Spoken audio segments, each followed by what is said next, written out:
All right, going back to the top story, India's Prime Minister Modi inaugurates the world's highest railway bridge, unveils development projects worth $4 billion in Jammu and Kashmir. Lieutenant General Syed Ata Hasnain and Mr. Sushil Pandit join us. General Hasnain is a former General Officer Commanding-in-Chief of the 15 Corps of the Indian Army. He is the Chancellor of the Central University of Kashmir and a member of the National Disaster Management Authority.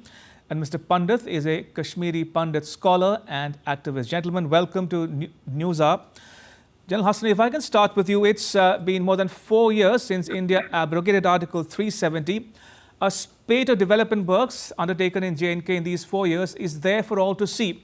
Would you say that the pace and breadth of positive changes in Jammu and Kashmir would put critics of the abrogation of Article 370 to shame?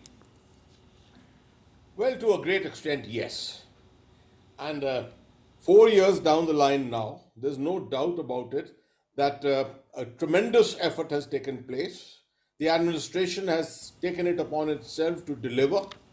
And unfortunately, except for the pandemic, which for a period of about 18-20 months, which caused an obstacle in the middle, perhaps the development stage achievements today would have been even higher. All this has been enabled because Article 370 was abrogated, and because of the decisions of Article 370 being abrogated, that triggered off a large number of other activities, which I would be particularly focusing on the security sphere. You found that administration could participate in normal activities as usual, unlike before when you found that even local deputy commissioners and district magistrates could not even visit their remote areas. Funds have been allocated to a great extent, and thereafter their expenditure, their deployment, equally between the deployment, particularly between Jammu and Srinagar, has been that much better. Right. So obviously, with all this and being monitored directly from Delhi, you see with governor's rule and president's rule, subsequently you found that there was a sync between this administration in Delhi and the administration in Srinagar or Right. Jammu. All this has assisted in ensuring that whatever we set out for ourselves as goals after the abrogation of Article 370 have been achieved to a great extent. Indeed. Let me take that same question to you, Mr. Pandit. Article 370 was proving to be a hurdle in the development of Jammu and Kashmir. With it now gone, the sky is the limit for the development of Jammu and Kashmir alike. Jammu is getting its due, is it not? Thank you, Ramesh, for having me. Welcome. I largely agree with General Hasnain that Article 370 is no longer an obstacle. But I would like to add here the reorganization of state into a union territory also has a significant role to play, because now the state is administered from Delhi literally, as Home Ministry takes interest and it also monitors day to day. The team here looks at projects, and there is no pilferage allowed, no wastage allowed, no time overruns allowed, which was the case earlier.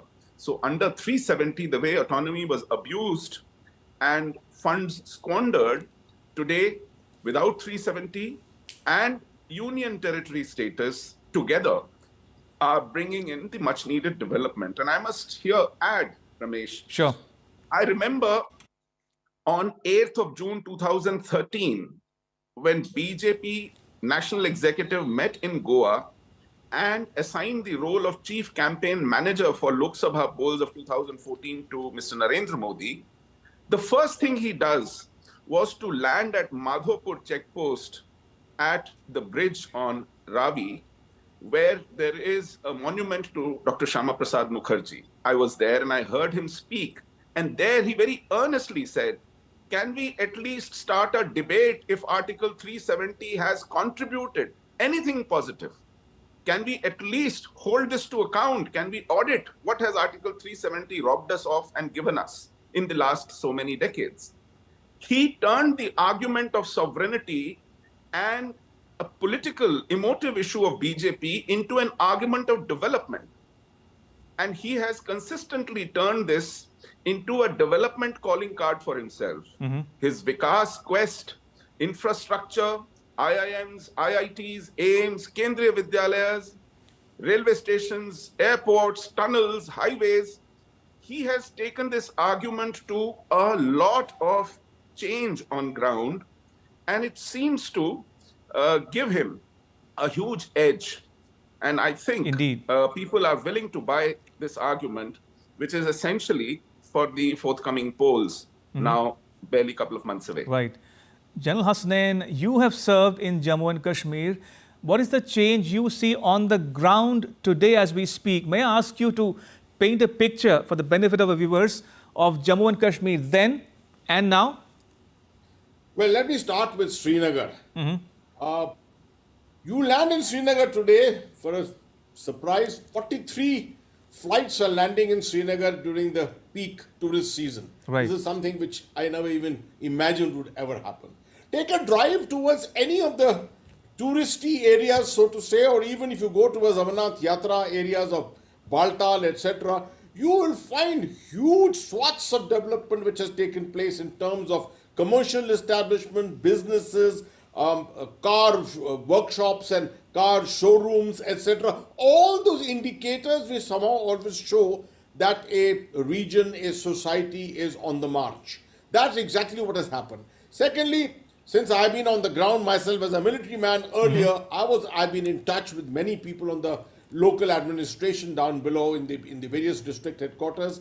All of them much more enthused, going out. Otherwise, earlier most administration was actually done from within the headquarters itself. Right. Today you find that people have the ability to go out, seek problems, look for problems, resolve them on the spot, have meetings with the people, etc. This is a significant change which has taken place over a period of time. The same thing applies to Jammu. Jammu, once again, was always unenthusiastic about the development agenda because they knew they were at the receiving end somehow and they never got the due which was due to them. And therefore, today, when all that is available, when the monitoring is being done from Delhi, as Mr. Sushil Pandit just said, because there's such stringent kind of a monitoring which is done from Delhi, and because the two governments are in sync with each other, you find the pace of development taking place. But if I may just add a point of warning here. Sure. All this is definitely there, but we have to pay attention to the security aspect because you see, from time to time, we have still had incidents taking place. And with a neighborhood of the type we've got and the kind of developments which are taking place in the neighborhood, I don't think we would have said that we have achieved everything that we have set out to achieve. And therefore, there is a lot of caution that needs to be exercised even now. Right. Mr. Pandit, there was a time not so long ago when Jammu and Kashmir was synonymous with violence, guns and killings. And who would know better than the Kashmiri Pandit themselves because they were displaced from the valley because of terrorism.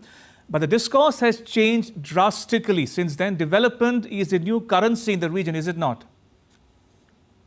Yes, I agree with you. But like General Hasnain added a point of caution, I must present you with a perspective. Sure.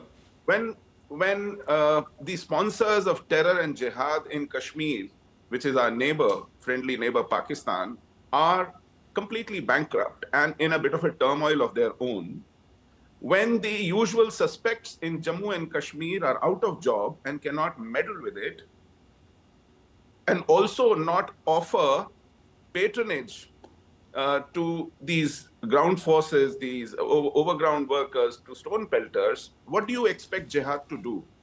They would conserve lives, they would conserve resources, they would go underground and prepare for a long battle ahead. So we cannot make the mistake of saying that they are over and done with. They are waiting for their opportunity, and hence there is a need, and General Hasnain cannot ever emphasize it enough, that we need to break the back of militancy and jihad and their sponsoring organizations. Today we have the best opportunity to do this. We have to take them out root and branch.